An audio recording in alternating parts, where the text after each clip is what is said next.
पूरी चर्चा पर सरकार का जवाब तो कल मैं दूंगा, परंतु अब तक जो चर्चा हुई है उसमें कुछ चीजें ऐसी उभर कर आई है जिसको सुनकर मुझे लगता है कि आज रात के लिए भी देश की जनता में कोई भ्रांति नहीं रहनी चाहिए। तो वो चीजों की स्पष्टता करने के मर्यादित उद्देश्य से मैं यहां पर खड़ा हुआ हूं। माननीय अध्यक्ष जी, एक सबसे बड़ा नैरेटिव खड़ा किया जा रहा है, भ्रांति फैलाई जा रही है कि ये जो 3 विधेयक है, संविधान संशोधन विधेयक और 2 कानून, डिलिमिटेशन का और संघ क्षेत्र के चुनाव के कानून में बदलाव, वो आने से दक्षिण की क्षमता लोकसभा में बहुत कम हो जाएगी और हमारे दक्षिण के राज्यों को बहुत बड़ा नुकसान होगा। मान्यवर, मैं बिल जो सदन के सामने है, अब सदन की प्रॉपर्टी है, इसका प्रैक्टिकल इंटरप्रिटेशन कर कुछ चीजों को मैं बताना चाहता हूं। कर्नाटक राज्य में 543 के सदन में अभी 28 सीटें हैं और सदन की 543 सीटों की संख्या के 5.15% कर्नाटक के सांसद यहां पर आते हैं। ये बिल पारित होने के बाद, संविधान संशोधन होने के बाद कर्नाटक की संख्या हो जाएगी 28 से बढ़कर 42 और प्रतिशत लोकसभा में 816 में हो जाएगा 5.14। तो जरा भी नुकसान कर्नाटक को नहीं होगा। दूसरा राज्य है आंध्र प्रदेश, इनकी अभी 25 सीटें हैं आंध्र प्रदेश की और अब की स्थिति में उसका प्रतिशत प्रतिनिधित्व 4.60 है, 4.60। अब इसमें भी 50% लगभग वृद्धि होगी, तो सीटें हो जाएगी 38 और 4.60 की जगह 4.65% उनकी शक्ति हो जाएगी। तेलंगाना में 17 सीटें हैं अभी और उनकी शक्ति 543 के सदन में प्रतिशत 3.13 है। अब उसमें 50% की वृद्धि होगी और सीटें हो जाएगी 26 और 3.13 की जगह 3.18% उनकी क्षमता। तमिलनाडु, इतने सारे लोग काले कपड़े पहनकर आए हैं, मैं तमिलनाडु की जनता को भी आश्वस्त करना चाहता हूं कि आपकी शक्ति कम नहीं होगी, बढ़ रही है। मान्यवर, अभी 39 सांसद तमिलनाडु राज्य से चुनकर यहां आते हैं और 543 के सदन में उसके प्रतिशत है 7.18%, 7.18%। और अब 50% वृद्धि के बाद सांसद लगभग हो जाएंगे 59 और इनकी नए सदन में 816 के सदन में प्रतिशत में संख्या हो जाएगी 7.23। मैं फिर से एक बार रिपीट करना चाहता हूं, अभी तमिलनाडु की सदन में प्रतिशत स्ट्रेंथ 7.18% है, वो बढ़कर हो जाएगी 7.23। तो तमिलनाडु को भी कोई नुकसान नहीं है। केरला में 20 सांसद हैं, 3.68% इनका स्ट्रेंथ है, 20 की जगह 30 सांसद होंगे और 3.68 की जगह होगा 3.67। अब कुल मिलाकर दक्षिण का जो पूरा नैरेटिव बनाया जाता है उसको अगर हम सोचते हैं तो अभी 543 सीटों में जो आपके द्वारा बनाया गया है उसमें 129 सांसद इस सदन में बैठते हैं। मान्यवर, लगभग 23.76% दक्षिण के सांसदों का यहां शक्ति है।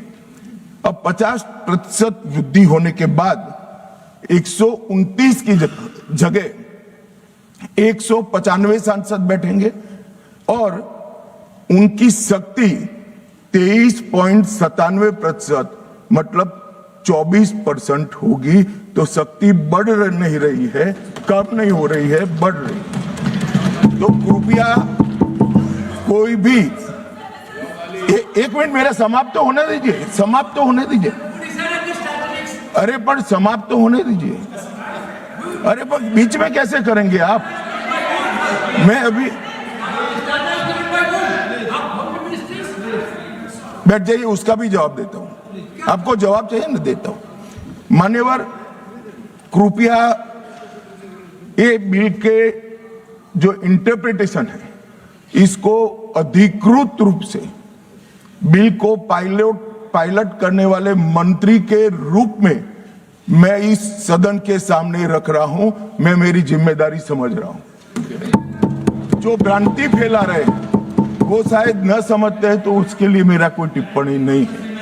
मान्यवर वेणुगोपाल जी कह रहे हैं कि किसने कहा? मैं अमित शाह भारत का गृह मंत्री कह रहा हूं जो इस बिल को पायलट किया। दूसरी बात,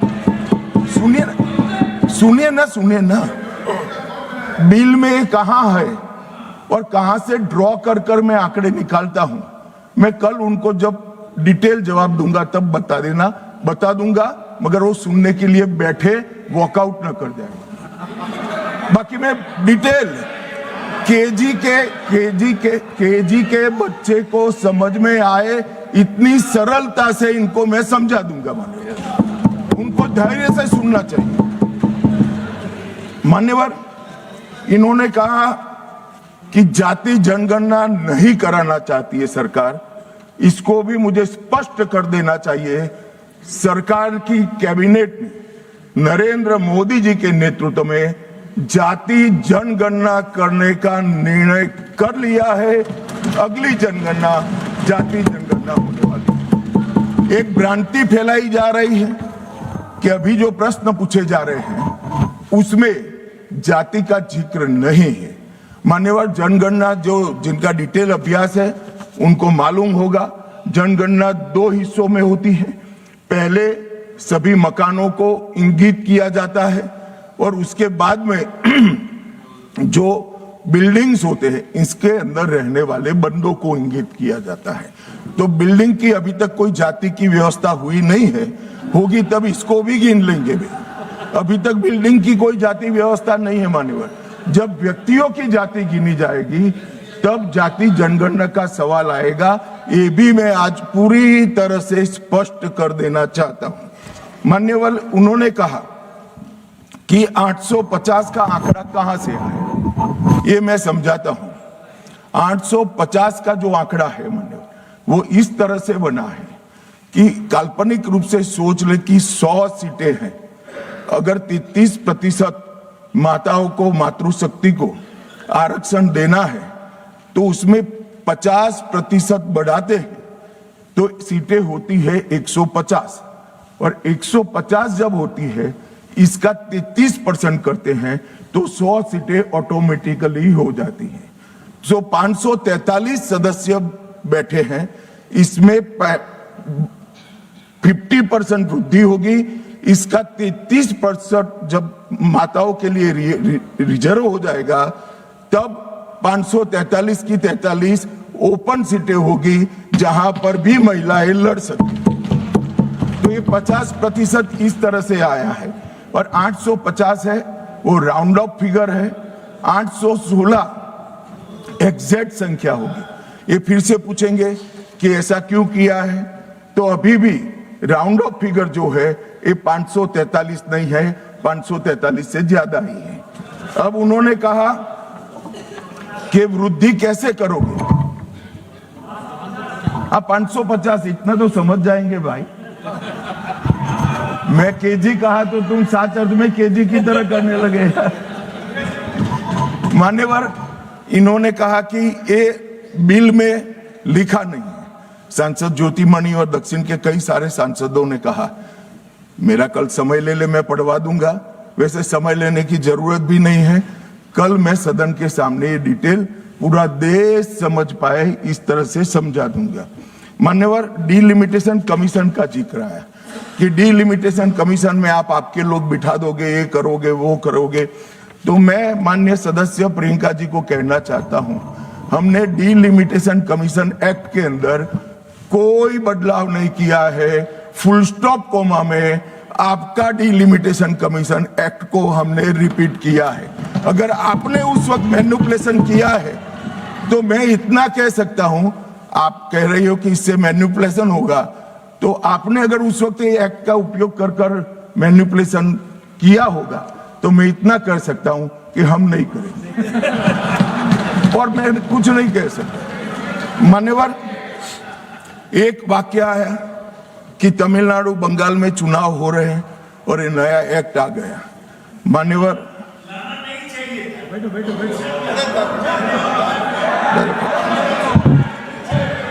मान्यवर, मैं स्पष्टता से कह देता हूं कि ये डीलिमिटेशन कमीशन की जो रिपोर्ट तभी लागू होगी जब पार्लियामेंट इसको स्वीकार करके करेगी और राष्ट्रपति महोदय इस पर अपना मंजूरी का मोहर लगाएंगी। तो ये 2029 के पहले होने का सवाल नहीं है। 29 तक भी जो चुनाव होंगे वो सारे पुरानी सीटों पर ही होंगे, पुरानी व्यवस्था में होंगे। तो अखिलेश जी को भी डरने की जरूरत नहीं है। यहाँ 27 की बात करें, यहाँ हालांकि वो जीतेंगे नहीं, वो अलग बात है, मगर डरने की जरूरत नहीं है। यहाँ पर कहा गया कि सत्ता बनाए रखने की लालसा में ला गया है। मान्यवर, ऐसा जो लोग कहते हैं कि कुछ नेता 130 करोड़ की आबादी के जनमत को मैनिपुलेट कर सकते हैं, वो हमारी शक्तियों के आकलन बहुत ज्यादा कर रहे हैं। हम तो उस बात में मानने वाले हैं, लोकतंत्र में सत्ता नागरिक के वोट से और नागरिक के दिमाग से ही तय होती है। राजनेता, राजनीतिक पार्टियां नहीं कर सकती। 130 करोड़ का जनमत कौन मैनिपुलेट कर सकता है ऐसा? और अगर कर पाते तो हम तो जीतते ही नहीं। आप सत्ता में बैठे थे, हम कैसे जीतते?